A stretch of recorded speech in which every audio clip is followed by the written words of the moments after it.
এই ঈদের পরে শিলাবৃষ্টিতে আপনাদের ফসলি জমির ব্যাপক ক্ষয়ক্ষতি হয়েছে।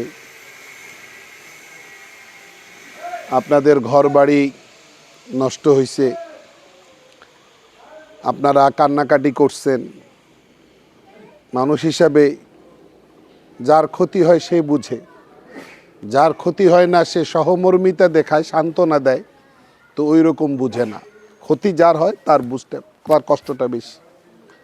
ওই জায়গায় আমার ভাই জনাব ইঞ্জিনিয়ার জাহিদুল ইসলাম মন কথা বলছেন এবং মৌলানা মাহমুদ বিন আলম কথা বলছেন।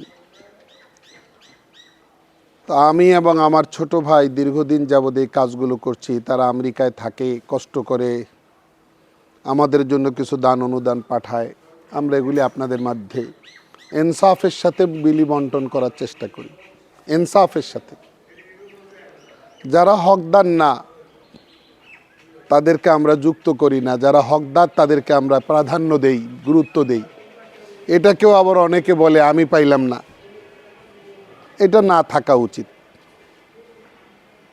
ঝড় বৃষ্টি, পাথর বৃষ্টি, অগ্নিকাণ্ড, জলোচ্ছ্বাস, ভূমিকম্প, এগুলি প্রাকৃতিক দুর্যোগ। এক সময় এক এলাকায় আঘাত করে। আমরা যেন ধৈর্য ধারণ করতে পারি, নিজের জীবনকে সুন্দর করতে পারি, এই চেষ্টা করব। আজকে সামান্য আপনার ক্ষতি হয়েছে 5 লাখ টাকার, মনে করেন আমি আপনাকে কয় টাকা দিতে পারবো? আমার পকেটে 10 টাকা আছে, 10 টাকা আপনাকে দেয়া, এটা আমার দায়িত্ব। আপনার 5 লক্ষ টাকার ক্ষতিটাও আমি বুঝি, আমার দেওয়ার সামর্থ্য নেই এটাও আপনাকে বুঝতে হবে। আমার 10 টাকা নিয়ে আপনার পাশে আসার সামর্থ্য আছে, ওইটাই নিয়ে আমি হাজির হয়েছি। তো আপনারা সহযোগিতা করছেন, আপনাদেরকে ধন্যবাদ জানাই, দোয়া করি। কিছু অসহযোগিতা আছে, কিছু ইঞ্জিনিয়ারিং আছে, সব মিলাইয়া আমরা ওইটাতে যাইতে পারি নাই। আল্লাহ তাআলার হুকুম, আপনারা ভালো থাকেন, এইটাই আমরা চাই। এখন ঝড় আসছে, পাথর বৃষ্টি পড়ছে, পাথর পড়ছে, জমি জায়গার ব্যাপক ক্ষয়ক্ষতি হয়েছে, ধৈর্য ধরতে হবে। বিপদে ঘুরে দাঁড়াইতে হয়, বিপদে কি করতে হয়? ঘুরে দাঁড়াইতে হয়।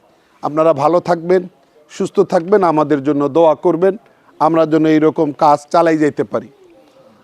আর আপনাদের ওখানে না গিয়ে আপনাদেরকে এখানে আনার উদ্দেশ্য হলো মানুষ সবাই, যার ক্ষতি হয় নাই তিনিও আগায় আসেন। যে আলোচনাটা হয়ে গেল, এই ক্ষতিগ্রস্ত অবস্থায় এই যে দুর্যোগগুলো আমরা যে মোকাবেলাগুলো বা মুসিবত মনে করি, আমরা মুসিবত মনে না করি। আমার মেসেজটা থাকবে আপনাদের কাছে, আমাদের যদি ইমানের হালত দুর্বল থাকে তাহলে মুসিবতকে মুসিবত মনে করব না। আর ইমানের হালত যদি ঠিক থাকে তাহলে মুসিবতকেও, ইমানের হালত যদি ঠিক থাকলে মুসিবতকে মুসিবত মনে করবো না। ইমানের হালত যদি ঠিক না থাকে তাহলে মুসিবতকে মুসিবত মনে করব।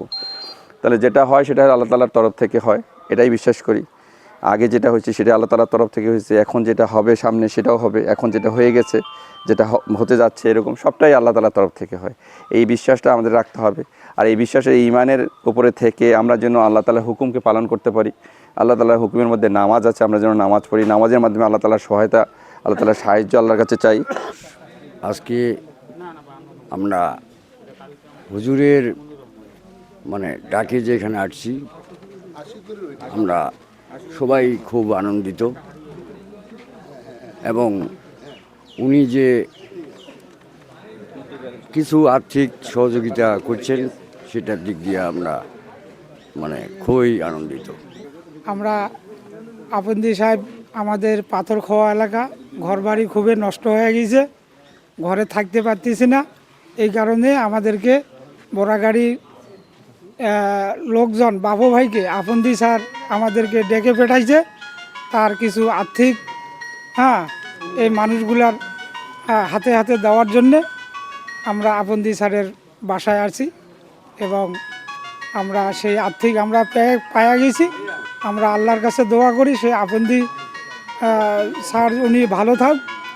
ঘর বাড়ি ক্ষতি হয়েছে, আবার বাড়ি নষ্ট হয়ে গিয়ে কিছু। তো যাই হোক, আপনদি মৌলানা সাহেব আমাকে ডাকাইছে, যা আল্লাহ ওকে দেওয়ার কোনো ক্ষমতা দিয়েছে, দান করছে, আর তা আমরা খুব খুশি।